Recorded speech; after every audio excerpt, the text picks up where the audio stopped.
again by Benning. Darnell Nurse left it in the corner, gets up center. Perry scores! Corey Perry! Ilya able to shake away from Solani. It's given away to Solani around in front. Score! Teemu Solani with the steal. And the fans want one. Score! Off the floor! On the board! Paul Kariya!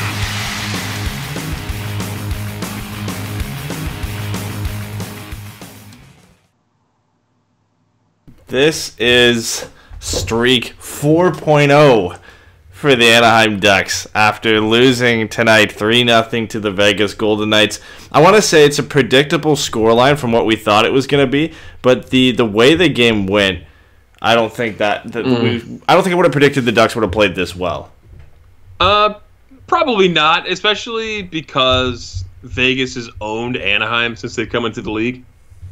Yeah, like 100%. The Ducks never have one win against them in Vegas. Yeah, and like 17 times this year, I think the broadcast said Vegas has put up over 40 shots. I don't think they got there in this game, but still, I mean, this is a team that just generally owns teams in shot share. And you get to the end of the game, if you just looked at the game flow charts on Natural Stat Trick, if you look at expected goals, and you just took all that and you didn't look at the score, you probably would have thought the Ducks probably won this game. 3-2, 4-2, something around that. That's probably the score you would have thought would have happened looking at the data. And then you look at the final outcome, and it's the 2019 Ducks this year who just can't score any goals. And they get blanked 3-0 by the Vegas Golden Knights. Marc-Andre Fleury played a pretty good game. He actually had a strong game, made some really good saves. But the Ducks blew their own chances. I mean, we'll get to a lot of them later on, but the big one was Corey Perry had an open net and hit the post. Well, there was that. There was Sprong almost getting a breakaway. There was Ricard Raquel dipping in behind the defense with a nice little toe drag and not able to finish. Just a lot of things didn't go right for this offense tonight. Of all times, right? They dominate a game offensively. They outskate another team in the Vegas Golden Knights and then get burned anyway 3-0 when John Gibson makes his return to the crease and they can't put in any pucks in the damn net. It is so frustrating. My left eye is bloodshot, and I think it's just because the Ducks couldn't score. It's I from have the no other stress. reasoning for it. It's from the stress of covering fine. this team for 65 games this year. I wouldn't be surprised. But yeah, like you said, John Gibson made his return tonight. He looked strong. He had a good game, but that's what you expect from John Gibson. Because he came back and Miller's backing up, Kevin Boyle was sent to San Diego.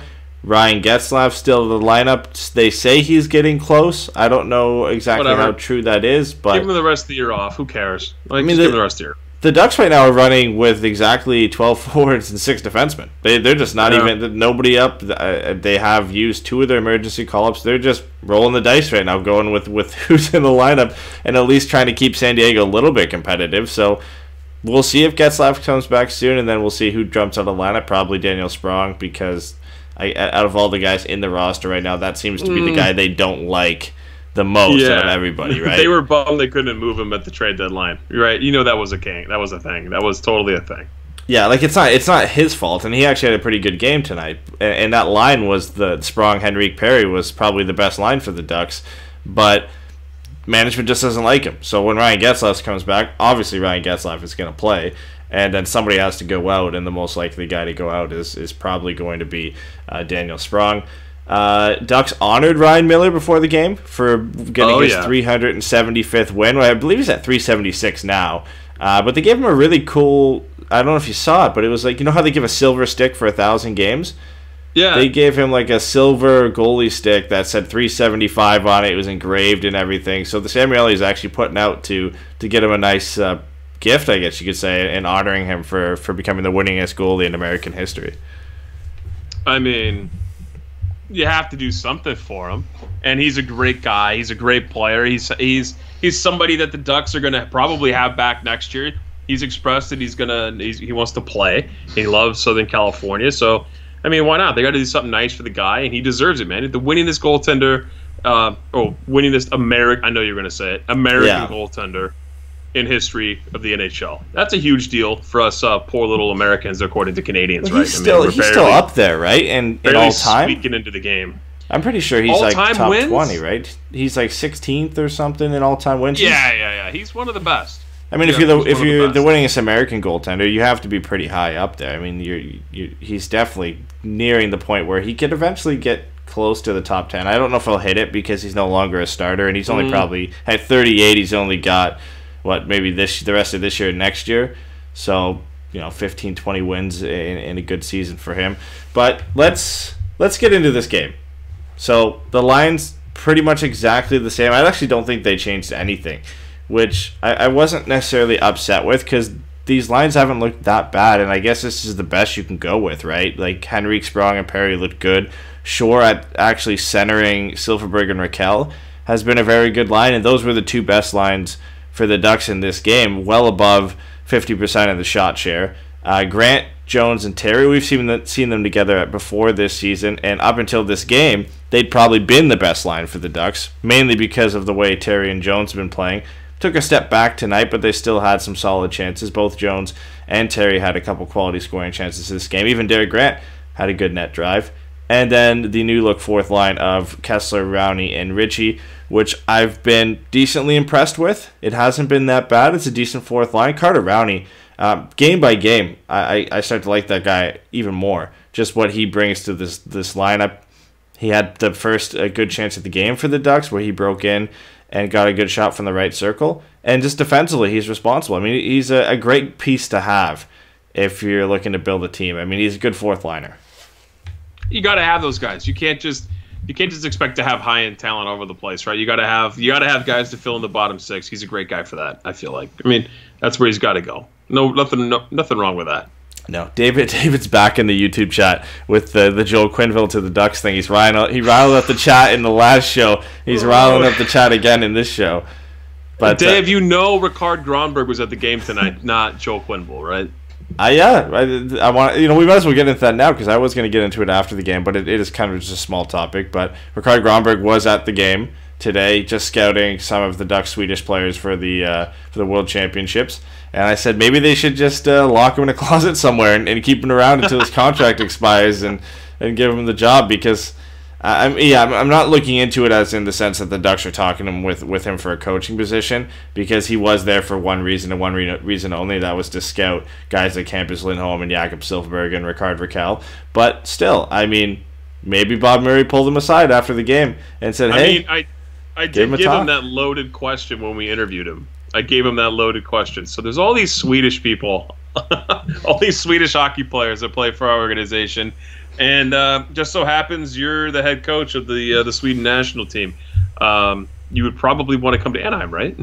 Yeah, why not? I mean, I hope so. For me, he's still my favorite of the guy I want most to come coach this team. You know it's going to be Dallas Eakins, though. He's going to have he's going to have to come up. I think so, but Ottawa just fired their coach, and there's some rumors going around that they're going to be looking to replace Guy Boucher and now Mark Crawford as the interim in the offseason, and I'm sure Dallas Eakins could get some calls from the Senators as well. You never know. I think the Ducks, I believe, have first right on if they want. I would assume they would. I mean, he's in their organization. They would have if they to want get to call him permission for them to be able to talk to the Dallas Eakins for sure. Yeah, but still, I mean, there are other possibilities out there, and I don't think I think he's the most likely option that's going to get it. Eakins is, but I don't think it's a foregone conclusion. I don't think it's 100%. I think they're going to go and have a formal interview process and bring in a few guys that they want, and then they'll make a decision after that. But let's get into the game. So like I said, Rowney had the first good chance of the game, broke in with some speed and got a good chance from the right circle, which is nice for him.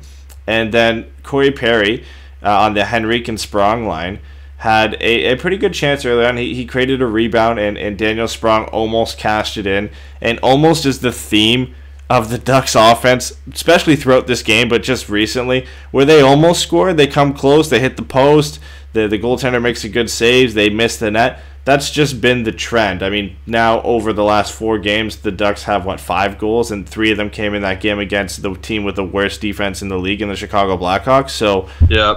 If you exclude that one game, it's 2 in the last 3 for the Ducks against good teams in Edmonton, Calgary, and Vegas. And oh look, they're all Pacific Division teams as well. So not a great stretch from them. Gibson, again, we talked about him coming back and having a strong game. He has to come through early. Stastny breaks in, and Gibson has to make his first big stop of the game. and has to follow that up by falling backwards to cover up a puck because he thought it squeaked through him. But John Gibson, I mean, we can't say enough about this guy and what he means to this team, even in a failing season for the Ducks. He comes in and he just provides so much confidence, I think, in the defenseman, where you just know that this guy is going to make a couple of these big saves a game. I mean, that's what he does. It's what he's done all year, and it's disappointing that there was. I mean, that's what they always say. There was no goal support again. This team just can't score. And then Vegas, I know that you're going to get into the goal here, but I have to talk about it right now because that was some of the prettiest passing 5-on-5 I've seen. I thought it was a power play at first. Was that not a power play goal? There was 5 Ducks players on the ice when that was scored, my friend. So that was not a power play goal. I put that in there as a power play. It must have been right after the power play expired. It was the Ducks at that point. It's listed. Had 1 shot on goal. Vegas had 4. Are you talking about the William Karlsson goal? Yeah. Yeah, it's listed as a power play goal. They're full of shit. There was 5 Ducks players on the ice at the time of that goal. That's not a power play goal. NHL.com messed that up, my friend.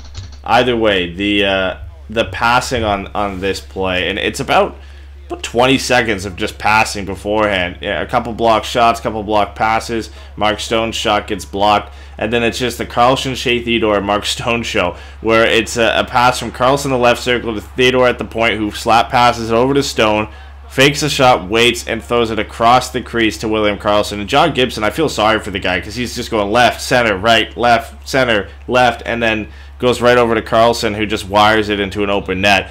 Literally has the full net to shoot at that point because of how precise the passing was on this power play.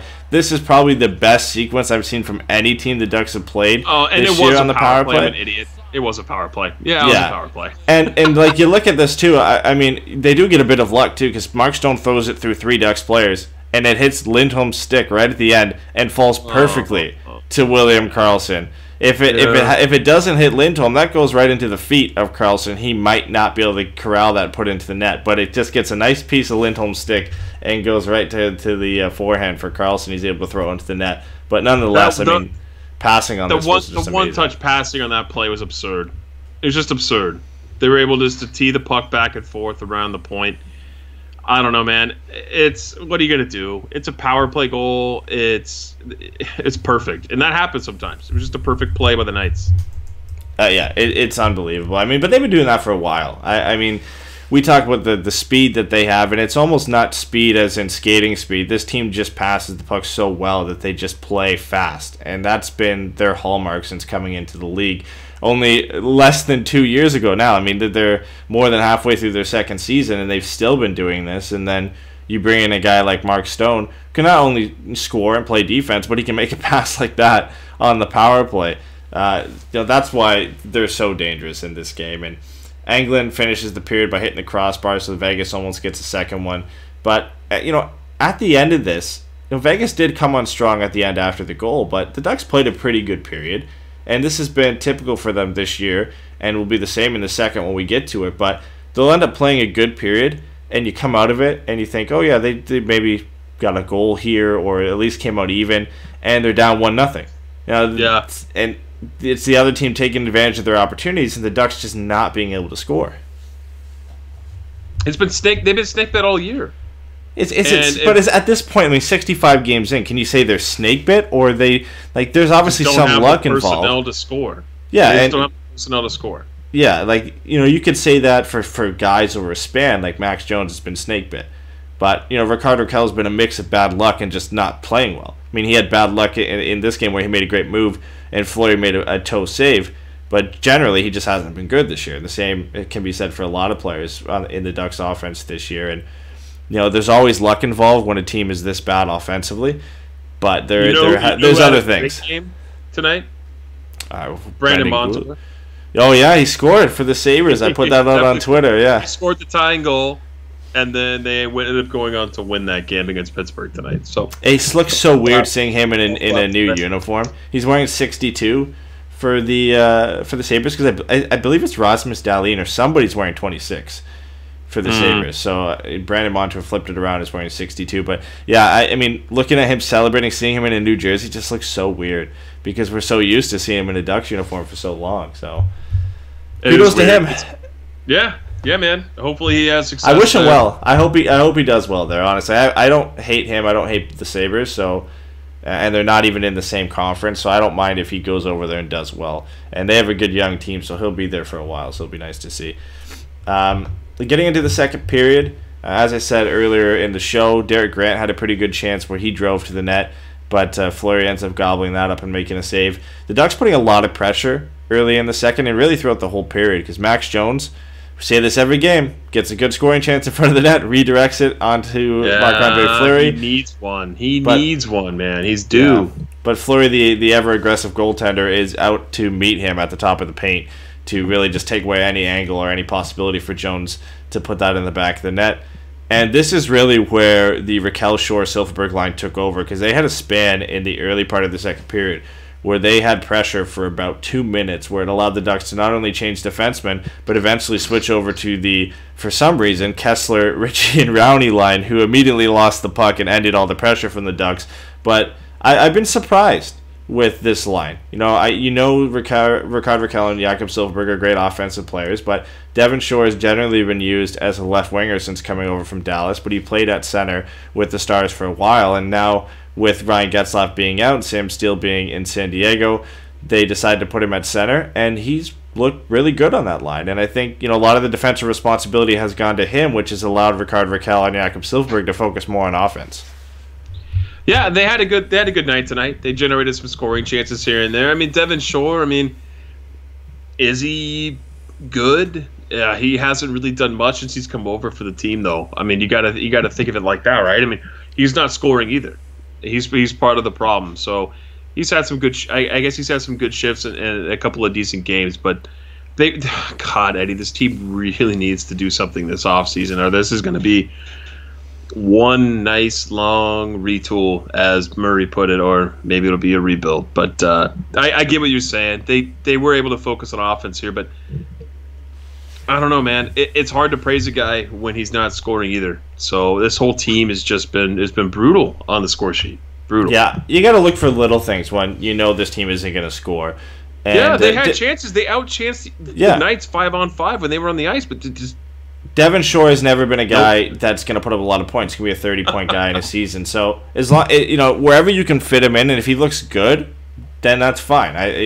Didn't look too great when they had him playing left wing before because they were playing him with guys like Kessler, and you now promote him to essentially, I guess you would call this 1A or 1B top line. It's hard to really pick between this line and the Henrique line as the top line for the Ducks, but he's looked pretty good, and I have to give him some credit for playing well. And after that play, the Ducks had outchanced Vegas 9-0 at 5-on-5 through the first 12 minutes of the period, but nothing to show for it. Then they get a power play. Perry needed to score tonight. How many chances that guy had? Oh, God, yeah. And there's a play later in the period that we've already mentioned, but that he easily should have scored on. But even after the first 12 minutes, 5-on-5, outchancing Vegas 9-0, Ducks get a power play, don't generate anything.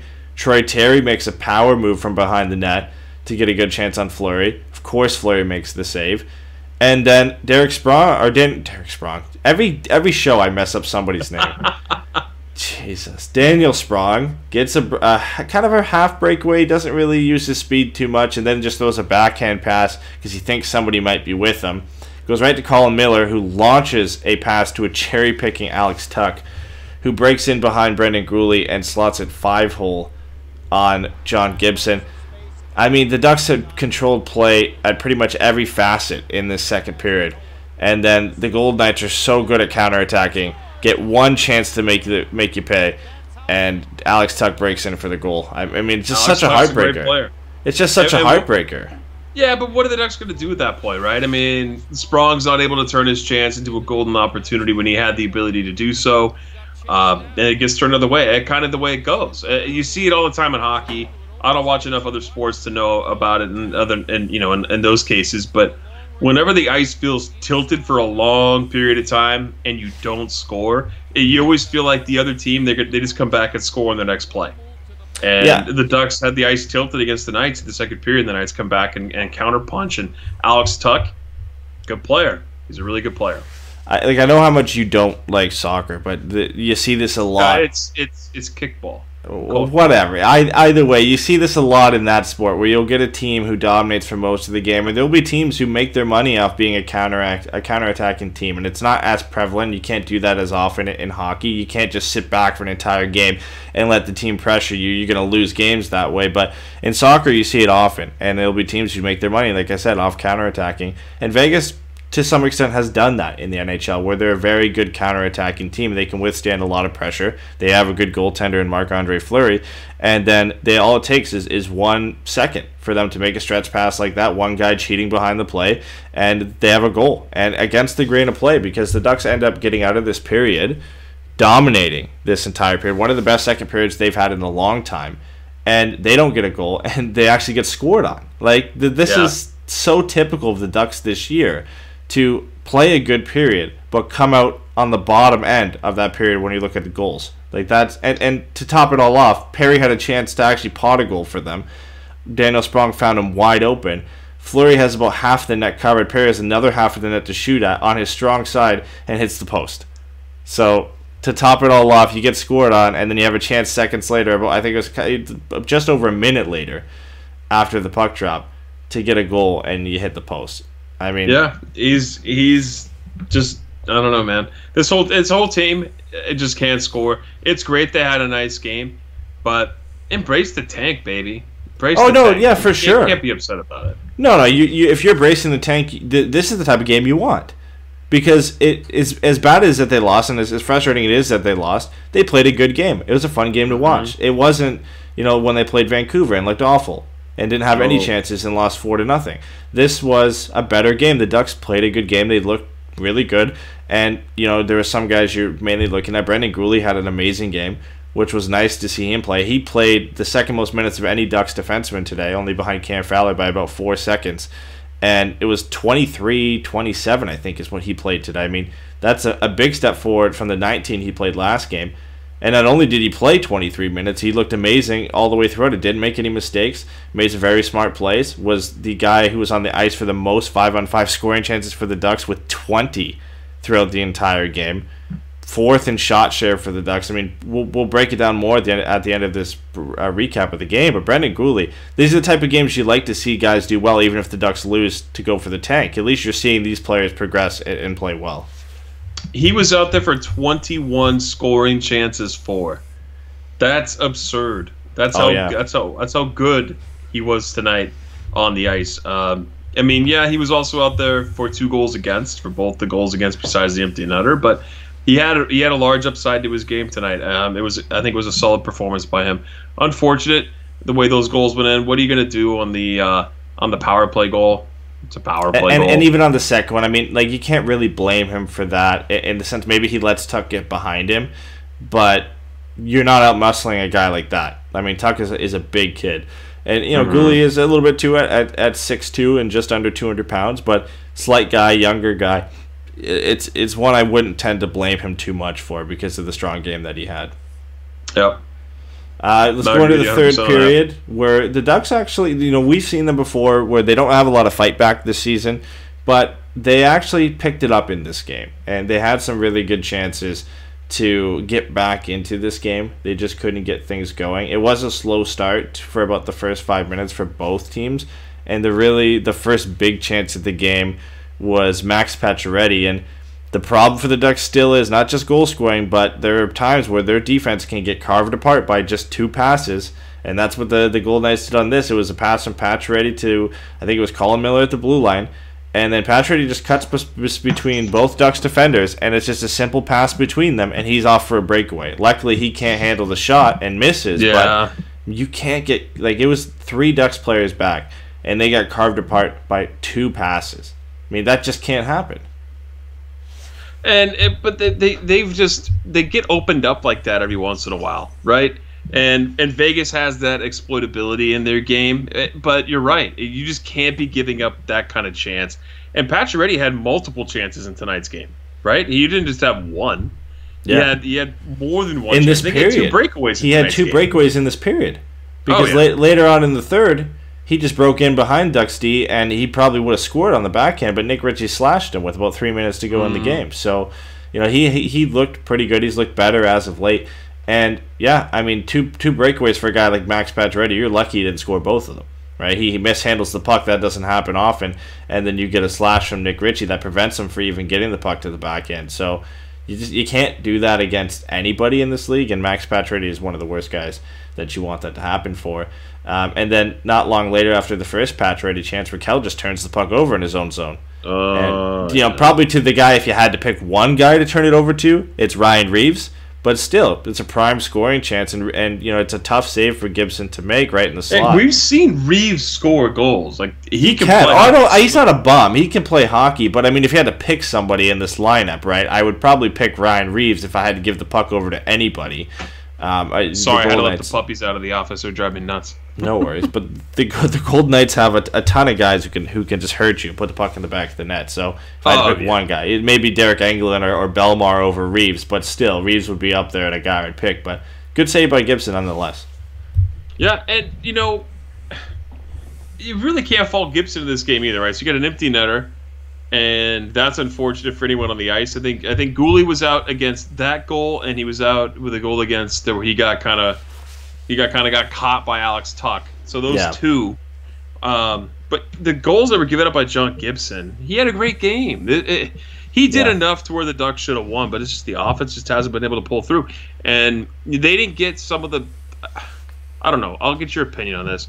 So Vegas, you saw breakaways, you saw opportunities there. I don't really feel like the Ducks had the same level of openness for opportunities. Would you agree with that? They had some high danger chances for sure. But yeah, they didn't have any breakaways. They didn't, they had one empty netter that they could have scored on. That was Perry, and hit the post.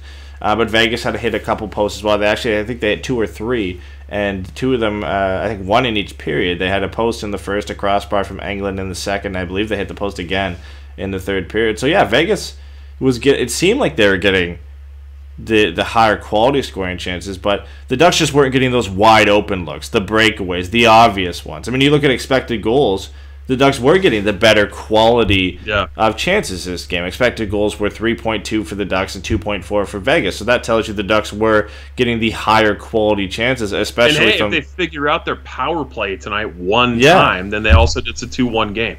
Yeah, and they got a lot of these higher quality chances from late second into the third, where they just kind of steadily increased their way above the Golden Knights. So you look at the quality of chances, the Ducks had the higher quality chances, and based on expected goals, they probably should have won this game.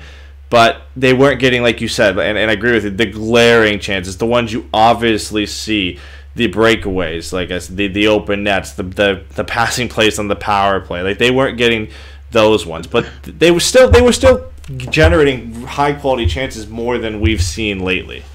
Yeah, no, they got them. I just feel like they don't create enough space for themselves. Like, they get these rebound chances, these chances in tight, which are high quality, but the Ducks just aren't really good at creating a lot of space for their players on the rush. Like, they don't create a lot off the rush. It's usually they could bang play down low where they're getting opportunity, at least as of late. And it's just not going in for him. It's really unfortunate Perry hit the post. That and a power play goal, and you could say if and or but for anything in life, but if Perry scores in the empty net right there and they get one power play goal, but they haven't been able to figure out their power play all year, this game's a different story with the power play there. I feel like when your team's struggling 5-on-5 to score, you got to find a way to score on a power play, and I feel like the Ducks just haven't been able to figure that out. Well, who do you think had the better chances in that game, Vegas or Anaheim? The better quality chances. Anaheim had really good chances all game. And just the speed of Vegas creates, man. It is great. I mean, but that second period for Anaheim was so dominant. Yeah, I mean, normally I would say that, but when the numbers are so overwhelming, you tend to have to side with them. I mean, the Ducks in every period except the first outchanced Vegas in high danger chances. And especially in the second, 8-2, 3-3 in the first, 6-4 in the second, 17-9 in high danger chances for the entire game. And like I said, they were well on top in expected goals. I mean, and even just from watching the game, yes, I think it was a little bit more even if you take in the eye test, but when you put all those together, the Ducks had the better quality chances in this game. The problem is, and the problem it's been all year, they just can't cash in on them. They don't have elite level scoring? Yeah, and they're missing open nets. Like, you just can't cash in. And then they did get robbed a couple of times by Marc-Andre Fleury, and you know, the last play that we really have to look at in the third period here was Rickard Rakell making that filthy toe drag. When is he going to score a damn goal? I know, he looked so good in this game too. That's what sucks. And this was the best play of the game for him, making the toe drag around Colin Miller, and then he almost pulls a Forsberg where he tries to one-hand it on the far side by Fleury. But again, Fleury so aggressive, coming out of the paint to really break down the entire angle, and luckily it just sticks under his pad for him, and the Ducks can't score there. But I mean, come on, like, these are the chances they're getting in this game, and they're either missing the net or Fleury's making a save like this. What are you going to do? It's unfortunate that it comes at the heels of the Ducks just not being able to win games, but as negative as we can be about this, the positive side of it, and I know some Ducks fans don't like it, we've talked about it ad nauseum this season, but I never want to root for my team to lose. But when you have a chance to get a upper echelon player, elite level talent in Kakko or Jack Hughes, or maybe even a pick at 4 or 5, you kind of have to embrace it at this point. This team is just not competitive enough, and it's like you can get the chances all day, but if you can't bury them, whatever. What does that mean? It means nothing. The Ducks don't have a finisher on this team. They're relying on Corey Perry, who's on 2 bad knees and 3 years past his prime. I like Corey Perry. I didn't think he was going to be a game changer when he's come back. So far, he hasn't been. He's had his chances tonight for sure. But you got to finish the opportunities. That's what makes you from a good hockey player to a great hockey player. And the Ducks just don't have any great hockey players right now. They got a lot of guys that just aren't able to finish. You know what the problem is, too? Is you said that they're so bad right now and you're hoping for a top pick. The problem is, they've lost 5 in a row, and they're 3-7-0 in their last 10. But the 3 teams they're always mentioned with of being the worst in the league have actually been worse than the Ducks have been. How is it possible? The Ducks have been shut out 8 times this year. They can't score. 7 in the last 28 games. 7 of those last 8 shutouts have been in the last 28 games for the Ducks. But you know, like I said, Ottawa has lost their last 6. They're 2-8-10 in their last 10. Detroit's lost their last 6 games, and they're 2-6-2. And the worst team in the league right now is the LA Kings. They've lost their last 10 games, and they're 0-6. They're on a 10-game losing streak. 0-6-4 over their last 10 games. Boy. So the Ducks are tanking right now, and they're going for the tank, and they're still got themselves into that number 4 spot as worst in the league. But then you've got all the other teams who are on longer losing streaks than the Ducks are, and That's horrific. Detroit still sits 2 points behind Anaheim with a game in hand, so there's a chance the Ducks could go level with them. Even on a 10-game losing streak, the LA Kings are still only 3 points behind the Ducks with the game in hand. And then the Ottawa Senators, where they will probably finish, are dead last in the league with 49 points, a good 8 points back from the Ducks. And on a 6-game losing streak, they'll probably finish there. That's a comical situation. It gets better every game with the fact they fired their coach, and Pierre Dorian went into the room and said, "You guys aren't good enough." Well, you traded away their 3 We fired Guy Boucher, but it's your fault. You guys aren't good enough, but we traded your 3 best players away, but you guys aren't cutting it. Well, yeah, that's kind of obvious. But how are you going to fire the guy with 20 games left? Yeah, it makes no sense. I mean, what were you expecting? What were you expecting, right? Like, what changed? Like, you all that changed was you traded away the coach's 3 best players, and they're like, "Oh, you're not doing good enough with what we've given you, which is nothing. We're gonna fire you."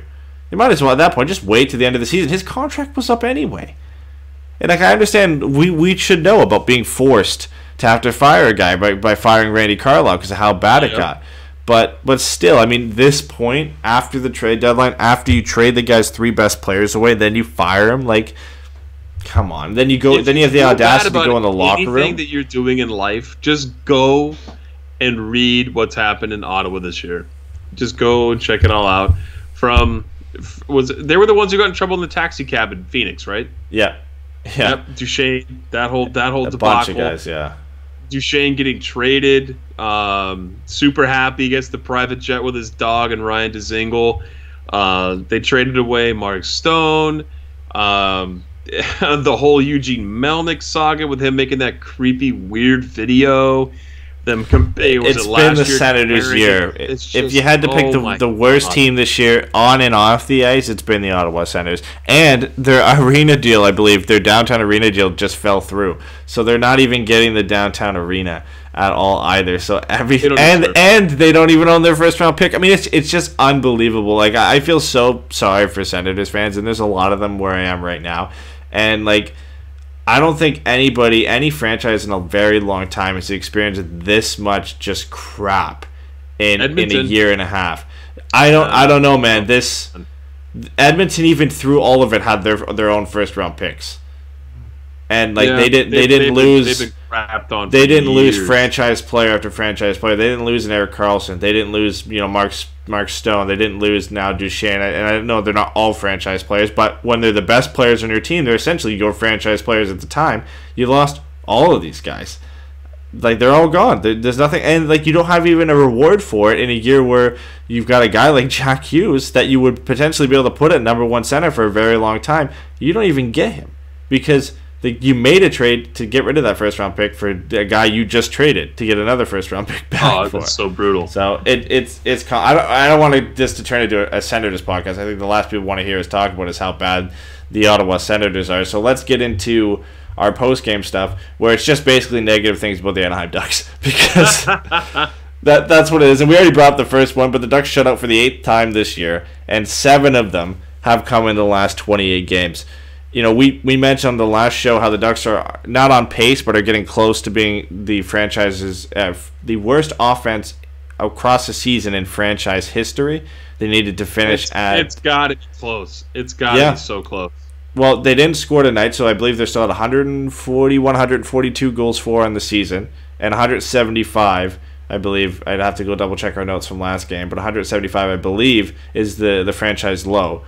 So they just got to score just under 2 goals per game to not pass that mark and be franchise worst. And they get shut out tonight.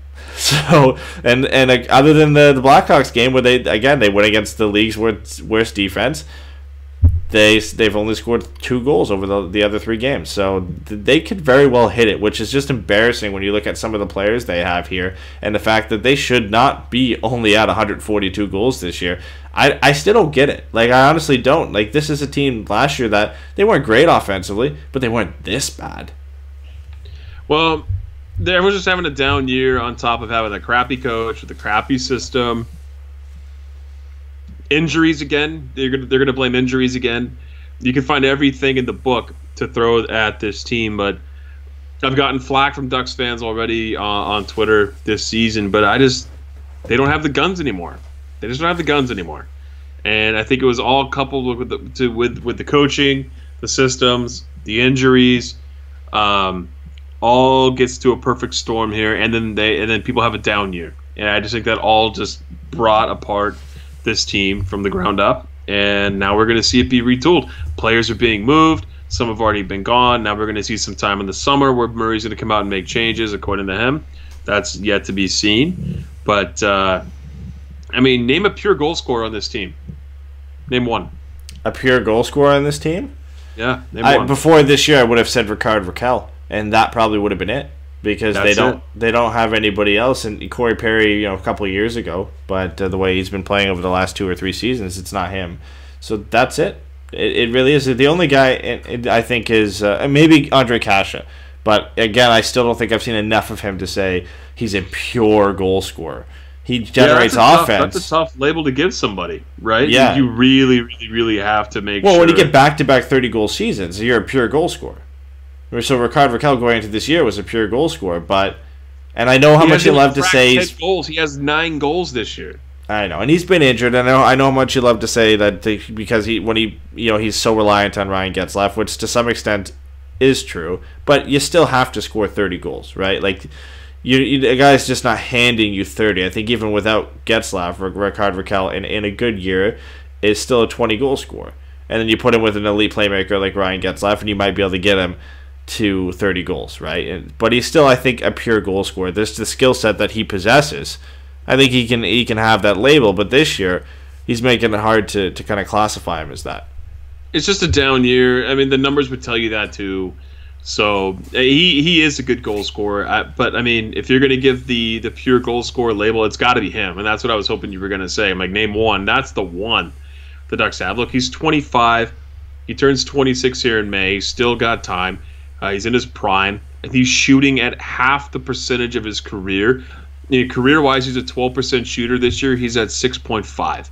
That's a lot. That's a lot. So that's a huge difference in a scorer's ability to bury the puck. We've seen it time and time again across the league. This just happens sometimes. I would expect a big bounce back year for Rickard Rakell next year. You're not going to see him score 9 in 51 games like he is right now. I feel like he's going to have a much better year next year for sure. I think it would. I don't know about 30, but I think it'll be in between. 25. It'll be 20. It'll be above 20. It'll be 20 to 25. And if he has a really good year, it could be 30 again. I think he still possesses that ability. That's never going to go away for him. I think he still possesses the ability to be a 30 goal scorer. And the fact that he's hit, before this year, over 20 over the last 3 seasons, is he definitely will continue to be a consistent 20 goal scorer for this team. What remains to be seen is will he be a consistent 30 goal scorer, which is very hard to keep up in this league. It's tough to do in the league. Yep. Yeah, it's not something that happens every day where you get a guy who can consistently hit 30 year after year after year. I mean, even back-to-back seasons is impressive, and I think we're all surprised to see Rickard Rakell be able to actually even to post those numbers back-to-back years. So we'll see if he gets back to it. I'm not exactly sure if he can. I hope he does, but it all depends on what the Ducks look like next year. So let's get into a further breakdown of Brendan Guhle's game, because I think it is worth mentioning the way he played tonight, because it was his best game in a Ducks uniform. And I didn't see any of his games in Buffalo before this, but this probably would have to be close to a career high in minutes played for him. He was over 24 minutes when I just double-checked now. And just a unbelievable game for this guy. And at 21, I mean, he looked, Cam Fowler looked good as well, but he looked the better of Cam Fowler in this game. Looked arguably, and I would say likely, the best Ducks defenseman in this game, which is impressive when you look at the fact that the Ducks still had Hampus Lindholm and Josh Manson together, who also played a pretty strong game. But just looking at some numbers, he played over 24 minutes tonight. Corsi for percentage was 59.18. Scoring chance for percentage was 64.52. He was second in expected goals for the Ducks, and he was on the ice for the most 5v5 scoring chances at, I believe you said, 21. So very, very good game from Brendan Guhle.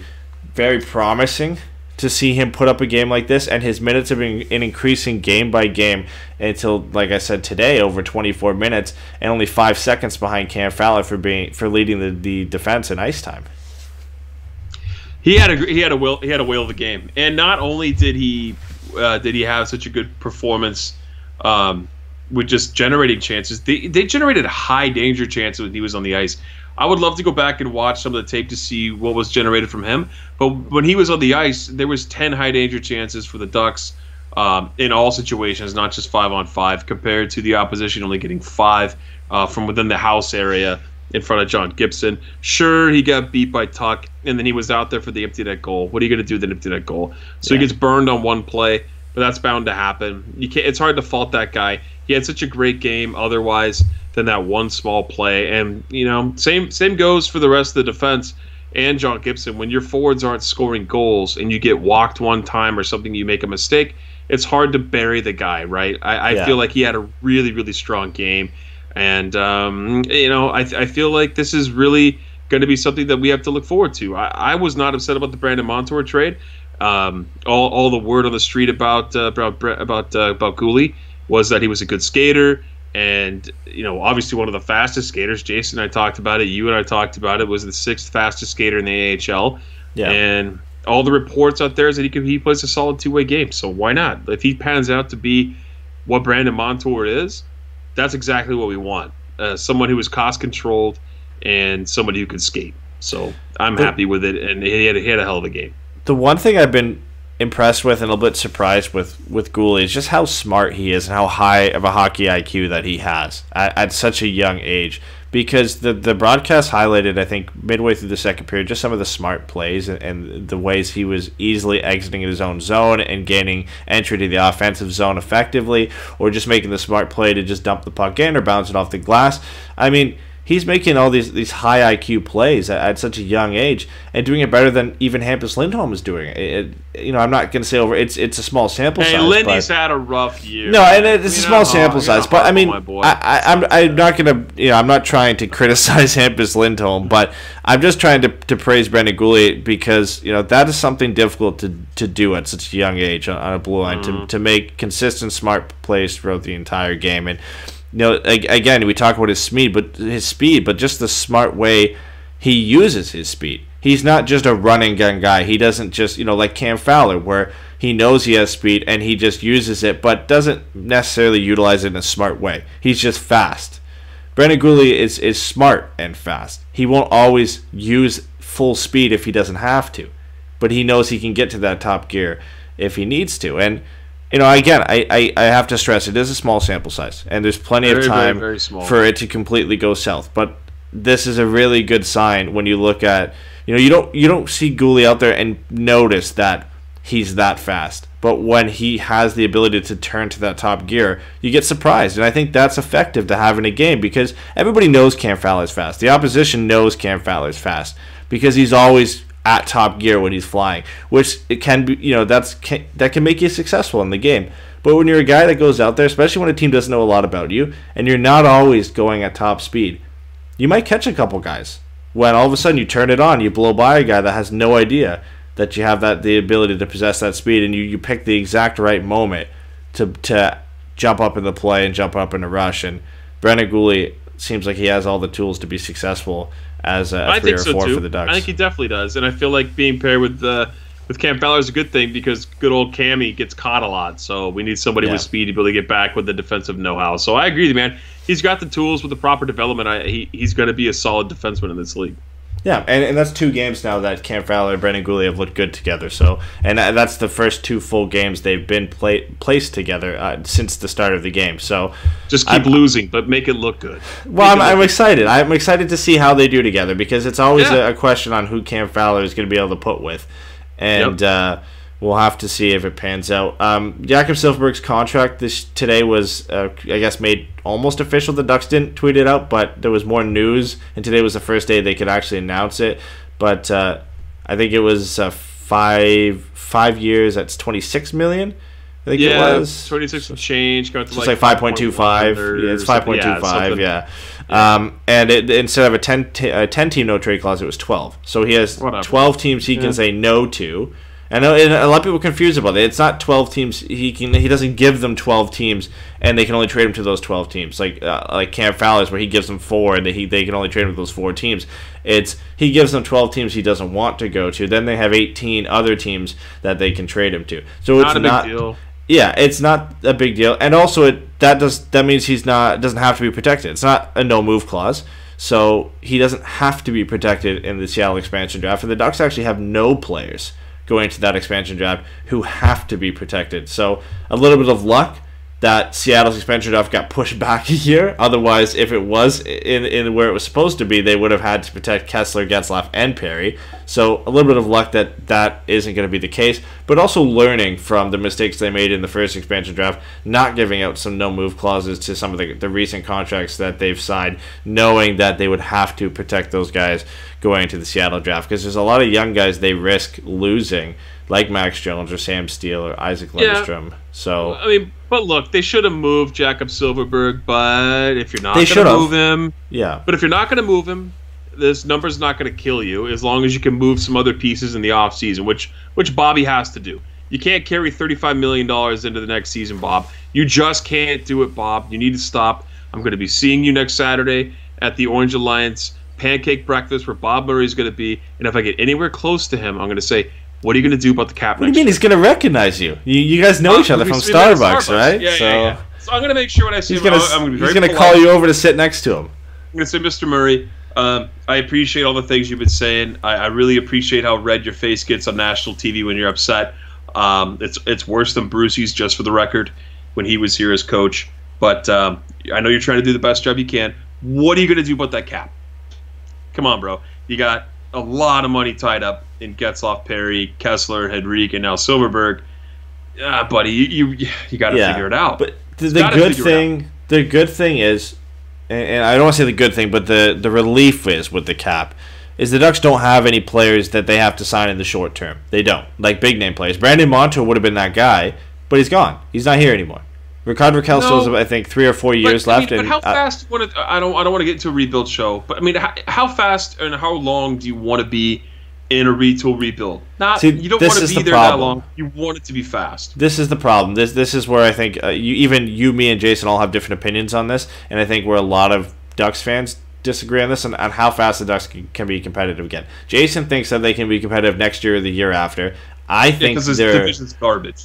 Well, I think they're 3 or 4 years out of being a really, truly competitive team, which means it's after the contracts of Getzlaf, Perry, and Kessler expire. This is what we're talking about here.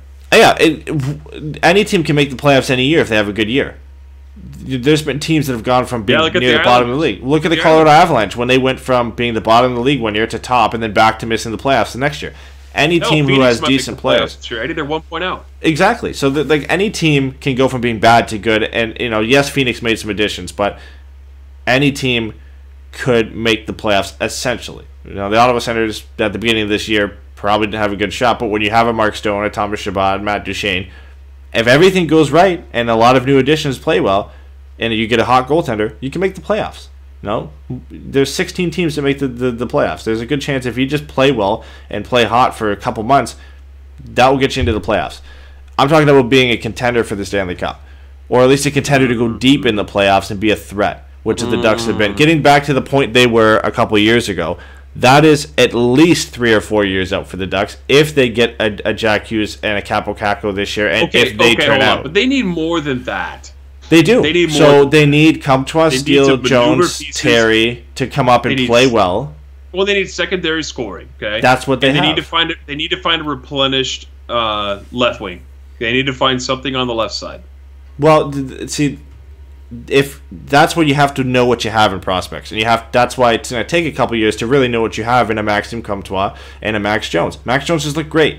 Hasn't been able to put the puck in the back of the net. He's been probably the most snake-bit person I've seen in the Ducks lineup in a long time.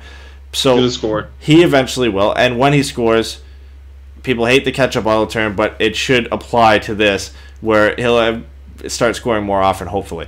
Maxime Comtois, a lot of people believe he's going to be able to come in this league and be a consistent 20-goal scorer, but there's such a small sample size, we don't know. But every sign points to him coming in and being successful. So if that's the case, you've got those two who are designated left wings. Ricard Raquel, who has essentially been a left wing since moving over from the center position. Yep. That's pretty good left wing depth, in my opinion. I don't know if you have to go there, and that's if those guys pan out. On the right, you've got Troy Terry. You've got, Jakob Silfverberg now. So maybe you might want to address a little bit on the right side, and then up the middle, you've got Getzlaf still. You've got Isac Lundestrom. You've got Sam Steele. And if they turn out to be good second and like 2A, 2B situation, the Ducks are going to have plenty of secondary scoring. The problem becomes replacing a Ryan Getzlaf and a Corey Perry. And that happens this year if you get a Jack Hughes. And next year, if you're not good again, or at least even if you miss the playoffs but you don't get a top pick, if you get a top 10 pick and you can go out and get a winger, then you're set to go. And obviously everything has to pan out, but then you now have to wait for these young guys to develop. And you're talking 3 to 4 years for those guys to get experience, depending how young they are. At least. Yeah, they need to marinate quite a bit. That's not that bad. That is not that bad. You're looking at teams who've taken 20 years to rebuild and get to that point. Look at the Toronto Maple Leafs. Look at the Edmonton Oilers and how long it took them. And the Edmonton Oilers are still not even there.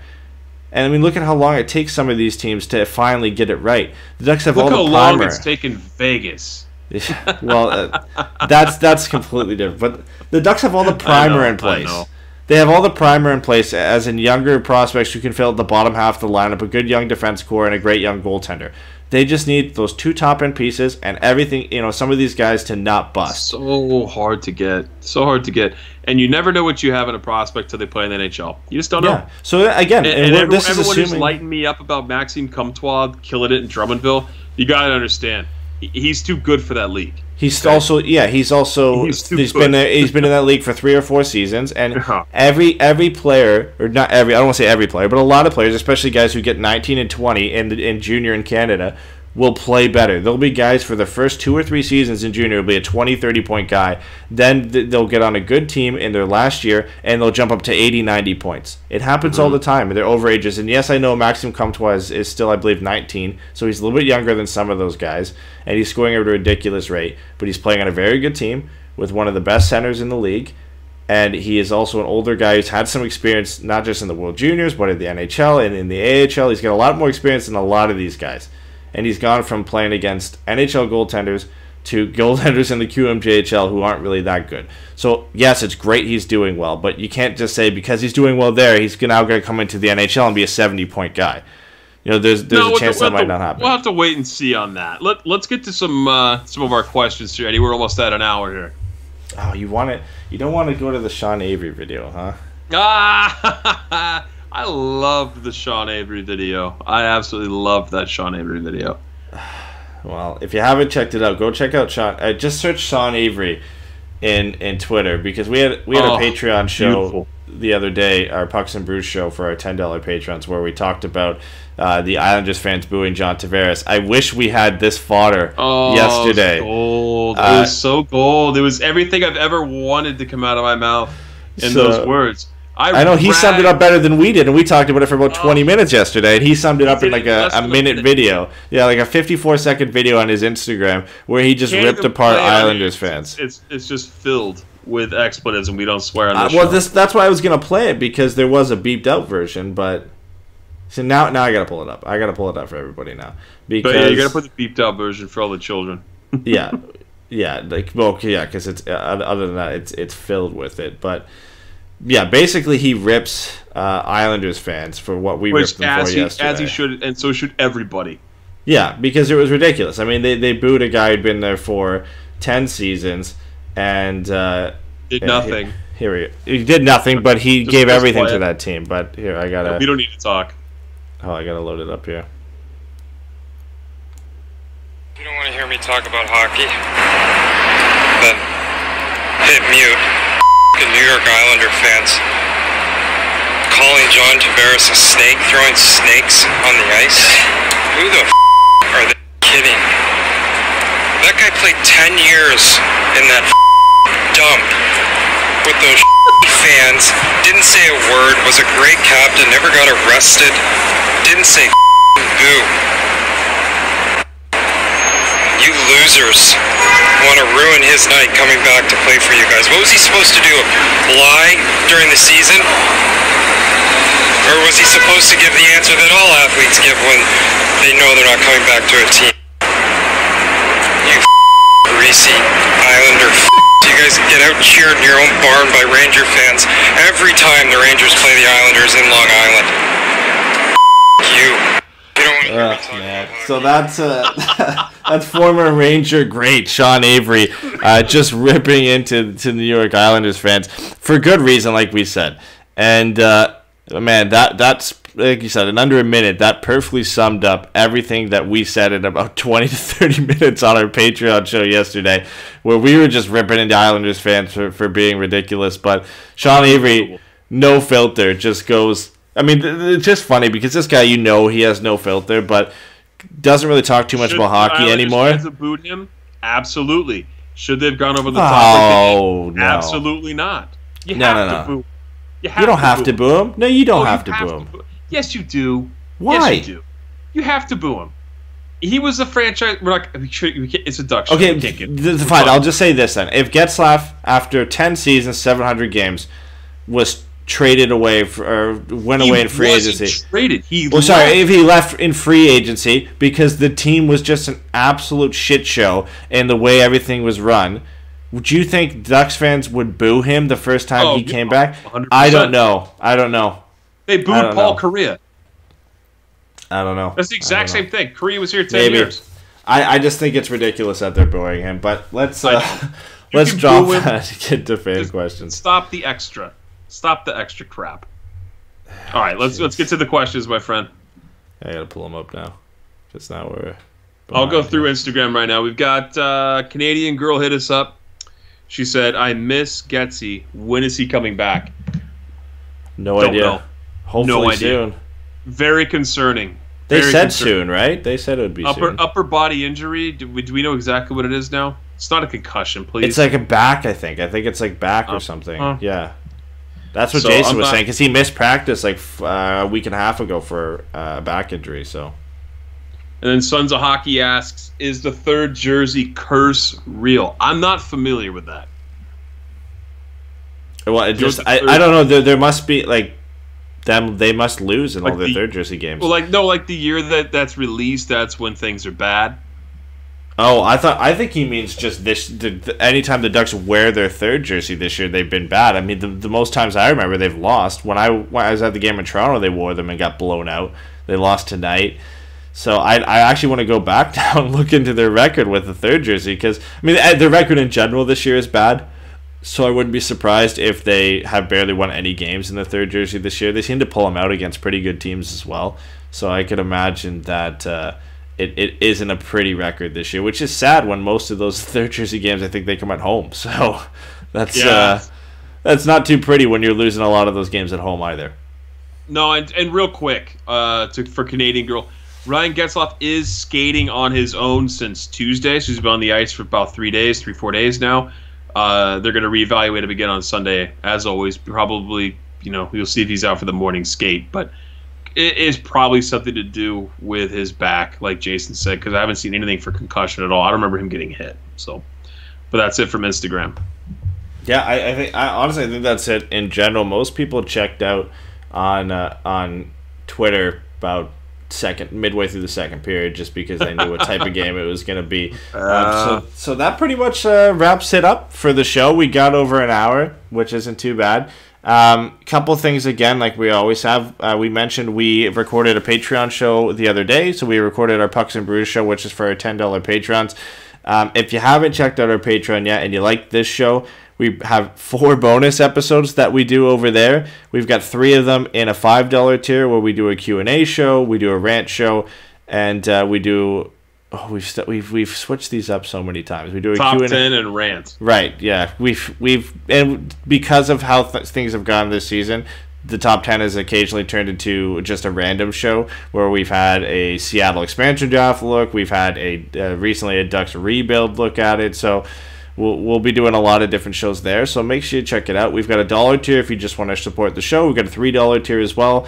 And everybody gains who comes to Patreon gains access to our Patreon Discord chat, where you get to come and just talk hockey with us all the time. That includes any time during the day if we're just on our phones, or if it's before a game, after a game, whatever. You can have access to that chat at any time. So it's pretty fun. So if you want to come out and support the show and get some more content from us, definitely check that out. And I got to give a big shout out, as always, to Cool Hockey, because without them, we wouldn't be able to host Forever Mighty 3 Stars effectively, because they give us the jerseys that we get to give away at the end of the contest.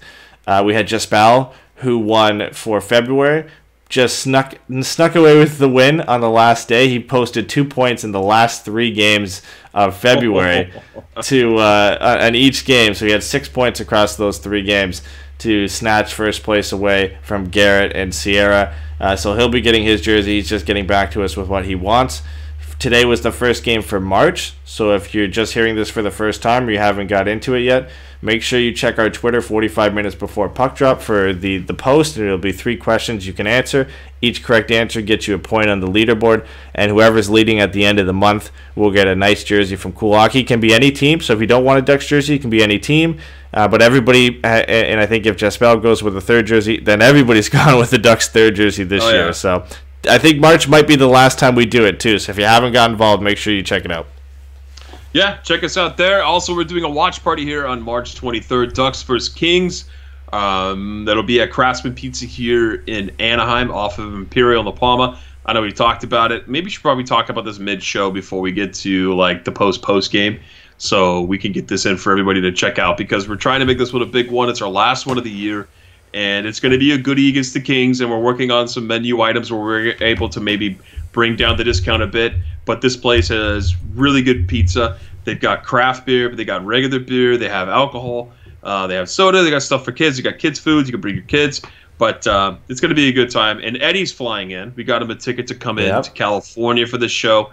And shoot, we got to buy your ticket home, or you're going to stay here for a long time. Yeah, I'm flying on to Nashville, so it makes it a bit easier. But then I have to make my way back to Toronto, so we gotta get this solidified. But I'll be there. I'll be there for the watch party, which will be nice, and making it out to 2 watch parties this year. So if you didn't get out to the first one I was at during the career retirement, not during that game, but that was the time I was down for, make sure you come out to this one, because I don't know how many times I'll be able to make it down there next year. So if you want to come out, yeah, I probably will be. But if you want to come out and hang out with all 3 of us, then that would be the day to do it. March 23rd against the Kings, I believe it is, right? Yep, March 23rd.